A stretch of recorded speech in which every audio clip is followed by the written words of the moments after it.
is the great man himself, clearly deep in thought.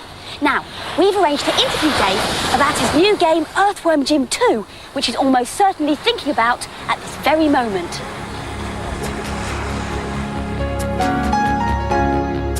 I'd just like to thank the Academy for this honor. I'd like to thank my mom, my dad, my art teacher. This is a very proud moment for all of us. The Brits are coming!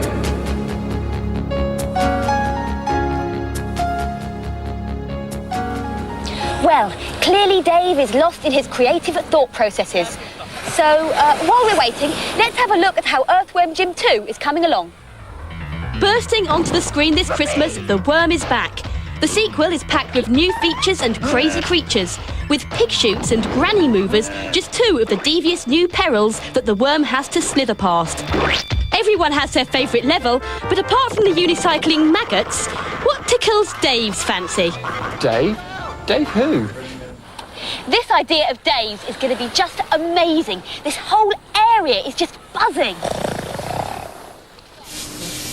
On a huge project like Earthworm Jim 2, there are dozens of different elements that gel together for the finished game. Traditional artists, software programmers and animators all have to come up with great ideas and make them work, beginning with graphic designers like Steve. When we came up with the concept, I decided I wanted to see it all in 3D and get as good a 3D look as we possibly could. And the programmers just said, basically, forget it, this can't be done. But I kept on pestering them, and finally they've come up with something that's much better than I thought we'd be able to do, as you can see. The programmers split the play area into strips from the top of the screen to the bottom. Then they let the strips scroll across the screen separately at different speeds, which gives the illusion of depth and a 3D feel. What we found on Jim 2 is that we've really pushed the machines now to their final limit. We believe this is as far as they can go.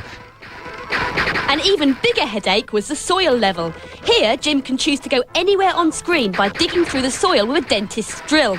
The computer has to make thousands of calculations a second to work out where the soil is falling from, where it will land, and then what shape it will form for Jim to walk on. A real mathematician's nightmare.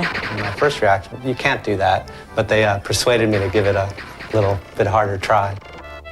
Presumably, if he hadn't solved the problem, Dave would have taken out his other arm. Dave? Dave who? Any minute now. Well, you can't hurry these things. The original Earthworm Jim had a very distinctive look because it used a new animation technique.